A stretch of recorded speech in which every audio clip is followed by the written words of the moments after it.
I promise you, in today's English lesson, all 50 of the English phrases and idioms I'm going to teach you are ones that I actually use in my English conversations, and they'll help you upgrade your English to sound more like a native speaker or like myself.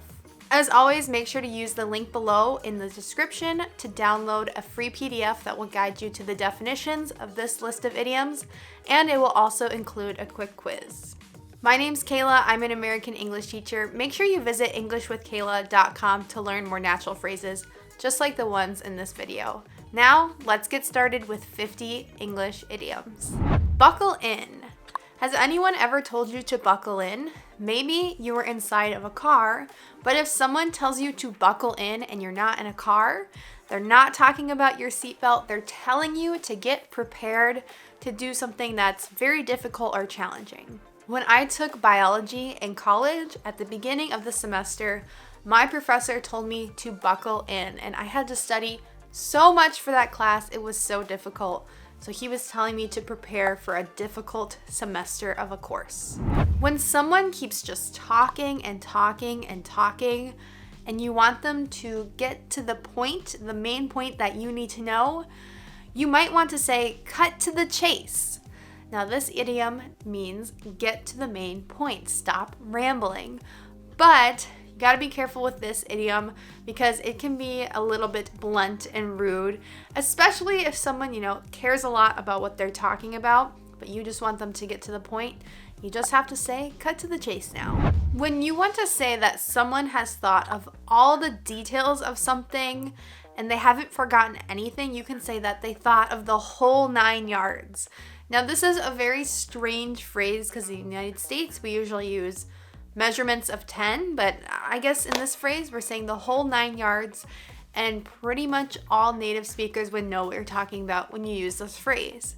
People in the United States go all out planning weddings sometimes. So they think of where they want to have the wedding, what it will look like, what food they'll serve the guests, what desserts there'll be, the whole 9 yards. This just means they think of all the details. Speaking of weddings, they can really cost an arm and a leg. Now, this is a very old classic idiom, but it's still very common to use today. If you say that something costs an arm and a leg, it means it's very, very expensive. A wedding can cost an arm and a leg. Now, I'm an English teacher, but if you ask me, do British people say this phrase a lot? I will tell you, you are barking up the wrong tree. This phrase, to bark up the wrong tree, it means that you're pursuing the wrong thing. You have made a mistake in thinking that I would know what British people commonly say, but I've never been to the UK. I've only met a handful of British people in real life. In the United States, of course, I've seen many online, but I would not know what they say, so you're just barking up the wrong tree. So when you make a mistake, when you inquire with the wrong person about something, you might be barking up the wrong tree. And of course, I think this idiom comes from the idea that dogs love to chase squirrels up trees, and if they're looking at the wrong tree and the squirrel's not there, they're barking up the wrong tree. They're trying the wrong thing. The most common idiom to say that someone is sick in English is to say that they are feeling under the weather. Or you can simply just say, Kayla is under the weather today. That means that she's sick. And yes, I'm talking about myself in third person here. There are, of course, other idioms to say that someone is sick, but this is the main one that I want you to remember. And it's a very kind way to say that someone's sick without giving too many details. And typically, we only use this phrase if someone is just going to be sick for 1 or 2 days. They just have a small flu or a small cold. Now, if someone is very sick, maybe they have cancer or another disease, you would not use this idiom under the weather. You would just say, they have a disease or they have an illness. If you want to say that something is very common and easy to come by, you can describe it as a dime a dozen. I think of this idiom describing cards. So people collect baseball cards, football cards, and Pokemon cards. There's all sorts of cards that people collect. And the idea to collecting these cards is you buy a pack and you open it and you hope to get some rare card, but typically you just get the common cards that are a dime a dozen. So this is the idea that you could just buy, these cards, a dozen of them, 12, for a dime, which is very inexpensive. So if you want to say that something is just generally very common, very cheap, very easy to find, you can say it's a dime a dozen. Now this idiom is very commonly heard in the United States, especially on television shows and in movies, but I don't personally say it a lot, so you should know what it is because you'll hear it frequently. The idiom is cat got your tongue. If you want to question why someone is being silent, or maybe you think that they don't have a response because they're feeling sort of guilty, you can say, cat got your tongue. And this is a very sassy way of saying, like, why aren't you speaking? Do you feel guilty? Do you feel bad? So I think this is why you'll hear this on a lot of television shows and in movies, because people are being very dramatic in these situations. If you need to say that there has to be two people involved to either solve a problem or cause a problem, you can say it takes two to tango. And the tango, of course, is a very popular dance that takes two people to do. And we use this idiom to say, it takes two people to do something. So I have two children, and if they are doing something and they're kind of getting in trouble, maybe one says it wasn't me, I'll say, it takes two to tango. This means that it takes two of you to get in trouble together. You are both guilty. So you could also say this to someone if you need their help. If you need the assistance of another person, you can say, well, it takes two to tango. Get over here and help me. It's kind of a funny phrase, and it's used definitely more casually. If you are very tough and you like working out and exercising in the gym, I think that you'll like this next idiom or very common phrase. The phrase is no pain, no gain. So quite literally, when you're exercising, of course you're going to be sore after exercising very hard. Maybe you lifted really heavy weights and your muscles need a few days to recover. If you're sore and you have pain, you're probably going to gain a lot of muscle. Now, this idiom can also be used in situations where it just takes really hard work to do something. Like maybe you are taking a long time to finish a paper for school. You're working very hard, it's kind of unpleasant, but no pain, no gain. So that means if you don't work hard and make sacrifices, you're not going to have gains or, successes. When you want to say that someone needs to confront a fear by doing something that they're scared of, you should tell them to take the bull by the horns. Now, this is the idea that quite literally, if you're afraid of a bull, they have horns on their head and, you could grab them and try to ride the bull, but this is obviously used very figuratively, very idiomatically.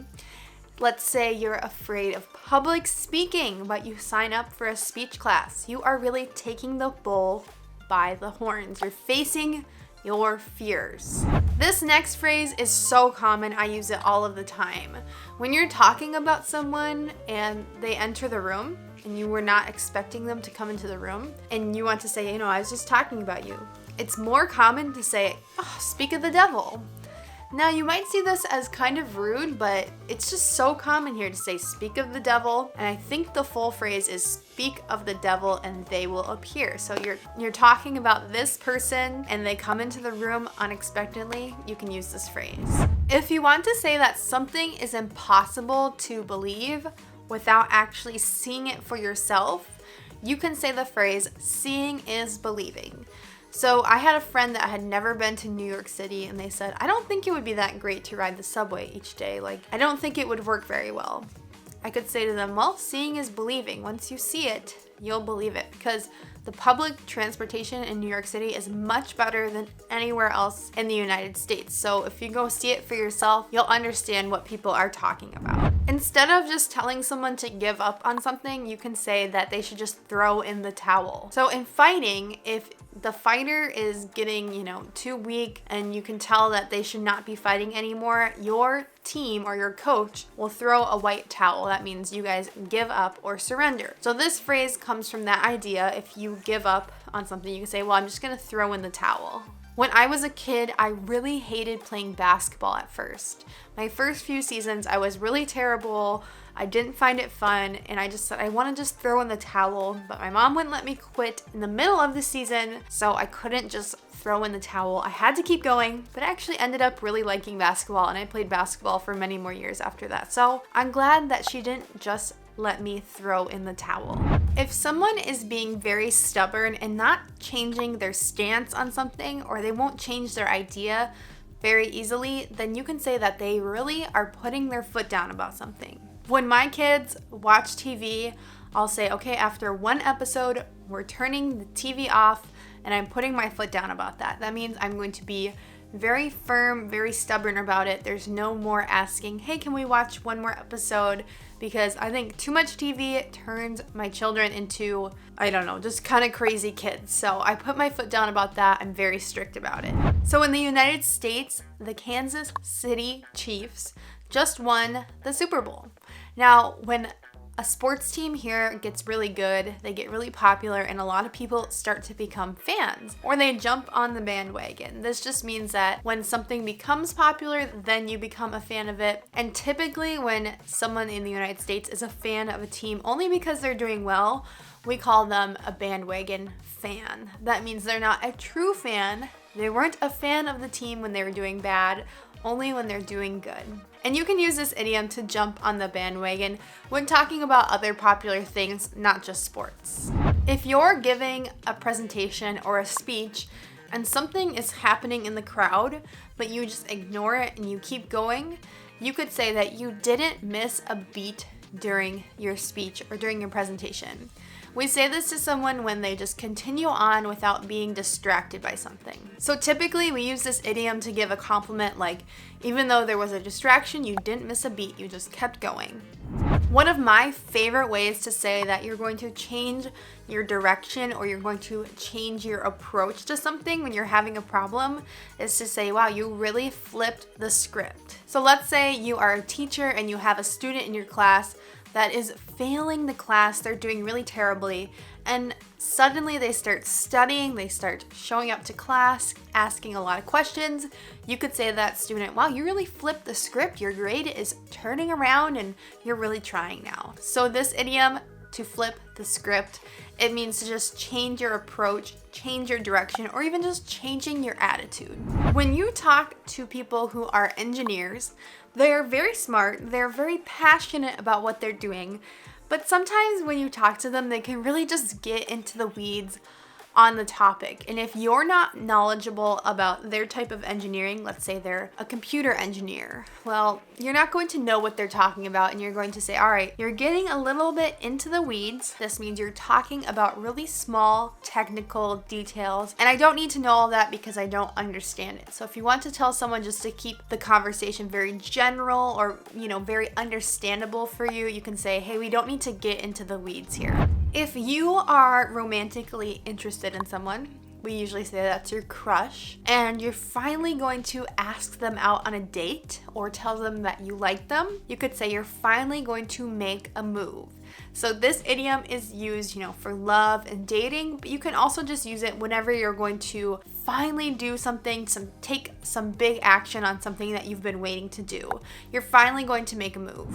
Instead of telling someone to keep something in mind, which is also kind of an idiom, a lot of people will say, bear in mind. This is one of my husband's favorite phrases. He uses it all of the time, so I have to teach it to you. If you want to tell someone a story, but you also need them to remember a detail for the story to make sense, you'll use this phrase. Let me show you. Yesterday, I took my kids outside to play in the snow. Bear in mind, it was freezing cold, so I didn't stay out there for very long. So instead of just telling you a story about playing with my kids outside in the snow, I need you to bear in mind or remember that it was very cold because it was pretty unpleasant to be outside, even though my kids did not care. They were having so much fun. When you first learn English, of course, you'll just learn basic sentences, basic verbs, basic nouns, basic greetings, but down the road, you'll need to know a ton of new idioms and advanced phrases. So this phrase, down the road, it means that later, in the future. It's very common to say, hey, down the road, you'll need to do this. That means in the future, you'll need to do this. And it's kind of like thinking about driving. Your future is down the road. Before we had iPhones, Of course, we only had just regular phones, and some people just had a home phone. But once we had iPhones, it was a total game changer to our entire life. So this phrase, a game changer, it's used to describe something that either really positively impacts things or, it kind of throws a big challenge for things. It's some detail that either changes things for the good or for the bad. In the case of iPhones, you could argue that it was a positive game changer because now we can communicate so easily, but you could also say it's a negative game changer because people spend too much time on their smartphones. So use this phrase, game changer. It's a really good one. One thing that I say to myself when I feel stressed out, when I feel, just kind of sad or angry, but I need to just focus on what I'm doing, I say, get it together, Kayla. This means just, calm yourself down, relax. You need to do some work. You need to get things done. So you need to be careful using this phrase with other people, because people can be very fragile in their emotions, and you need to, of course, be like, are you okay? But when someone needs to just focus, get their work done, even though they're sad or stressed out, you could say, hey, you need to get it together. This means, figure out your emotions, try to calm down. If you want to say that something happened quicker than you expected or it happened, very fast, you could say before you knew it or before you know it. So I always thought it would take so long to become a teacher, but before you knew it, I had my own classroom and I had my own students. And then before I knew it, I was an online English teacher. So life just moves really fast. It means that even though things can feel like a long time, the time passes quickly and before you know it, you're old. It's really important when you're making a deal with someone, especially if the deal seems really good for you, to ask, what's the catch? Or you could say, there has to be a catch. So in this case, when we say there's a catch, it means there's something that's unexpected that will actually make the deal very difficult or very bad for you.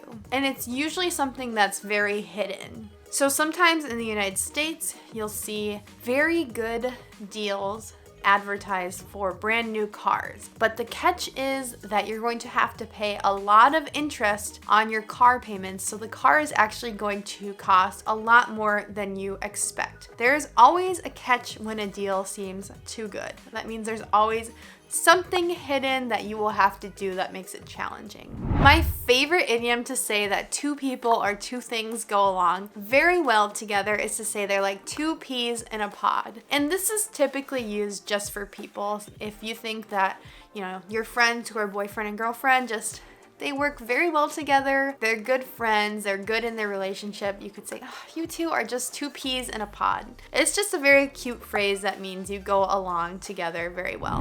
One thing that's really common on American television is home remodeling. So they take somebody's house or a room in their house that's pretty ugly, pretty basic, and they actually transform it into a beautiful new room.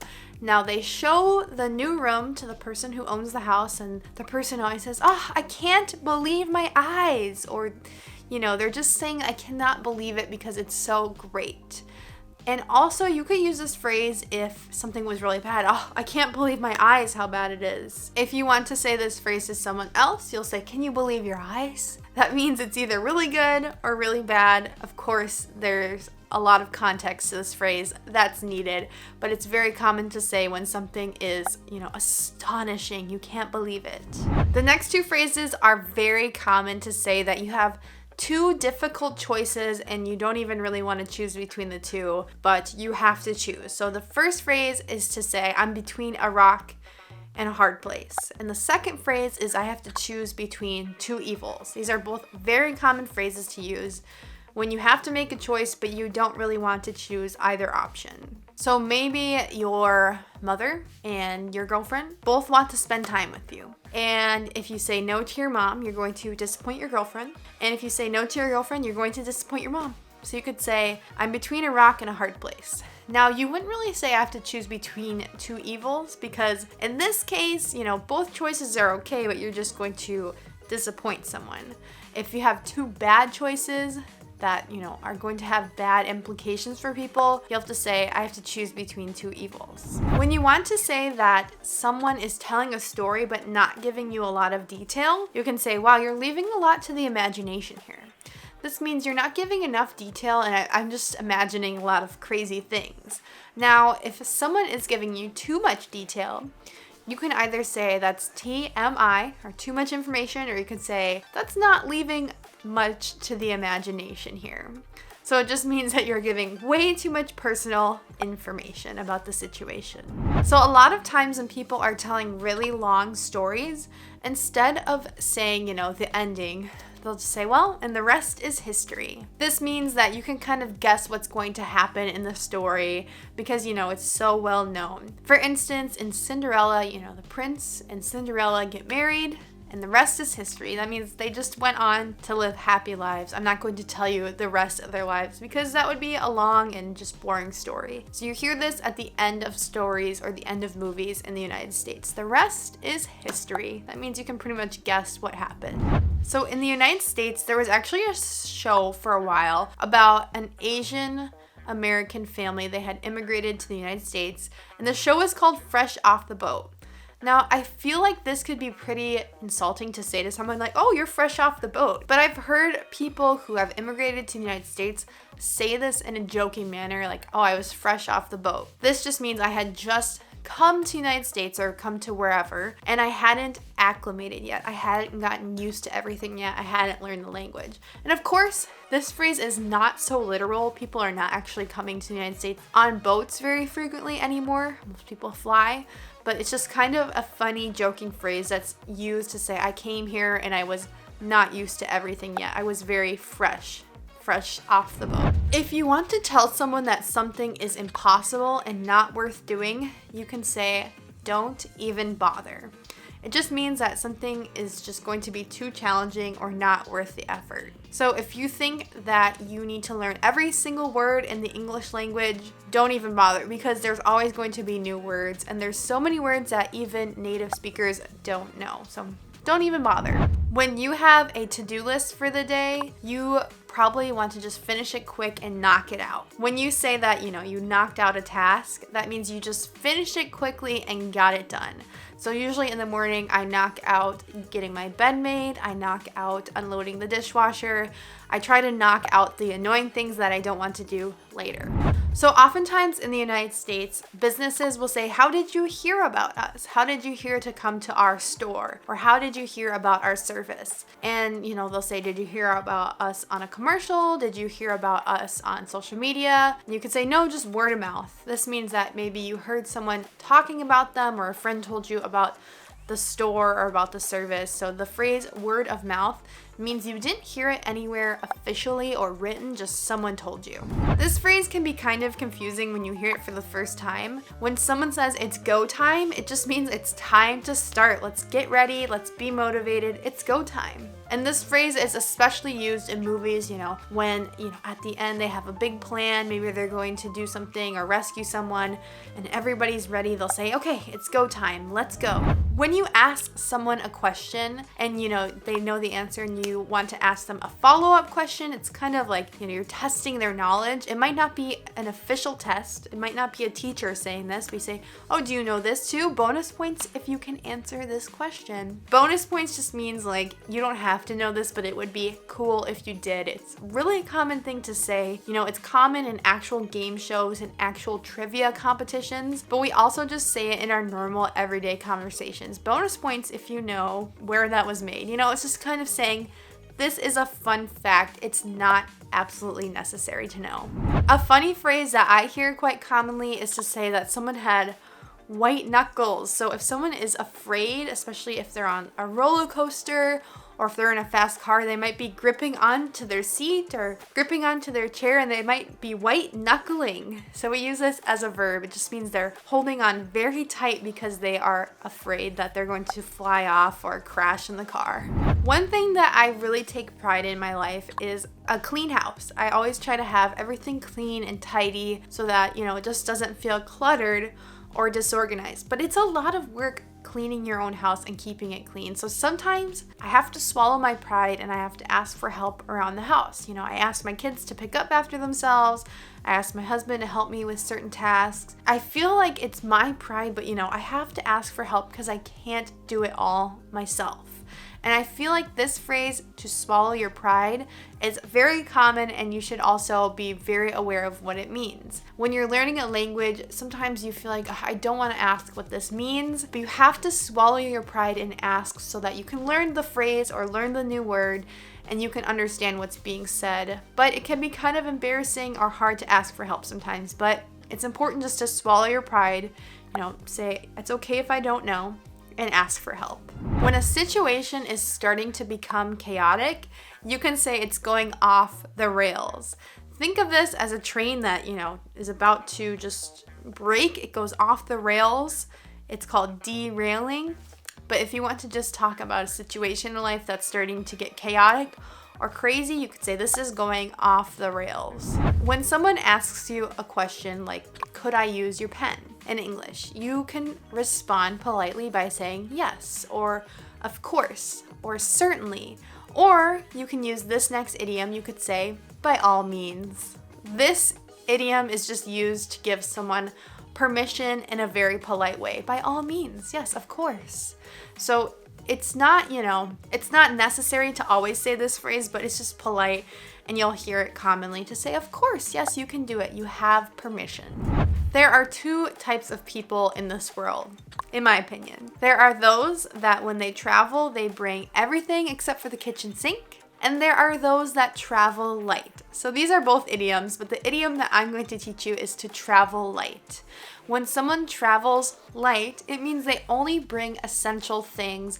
They don't pack too many clothes, or they don't pack unnecessary things. So people who travel light, they often only have one backpack to hold when they go on an airplane. But people who bring everything on a trip, they probably have a really big suitcase, a backpack, a purse, a lot of different things. So I personally try to travel light, but it isn't always easy. This next phrase is used pretty sarcastically in English. So if you want to tell someone that they're thinking too highly of another person, you can say it's like you worship the ground that they walk on. So you're saying, this person isn't that great. You're like worshiping. You're thinking they're like a god. And of course, this phrase is not literal. It's just an idiom, but it's used to say, you think highly of someone. Or if you're a big fan of, let's say, Lady Gaga, you could say, I worship the ground that Lady Gaga walks on. And of course, this is a very dramatic way to use the phrase, but you get the idea. In the United States, there is an actual baseball Hall of Fame. It's a place you can go in Cooperstown, and you can go and see pictures of really great baseball players and all sorts of artifacts like baseball bats and baseballs. It's called the Hall of Fame. It's used to display the best players in the sport. So this phrase is used in other situations besides literal halls of fame.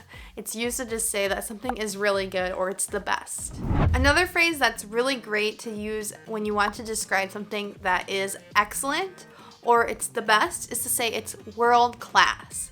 So in the United States, Chicago is known as a world-class city.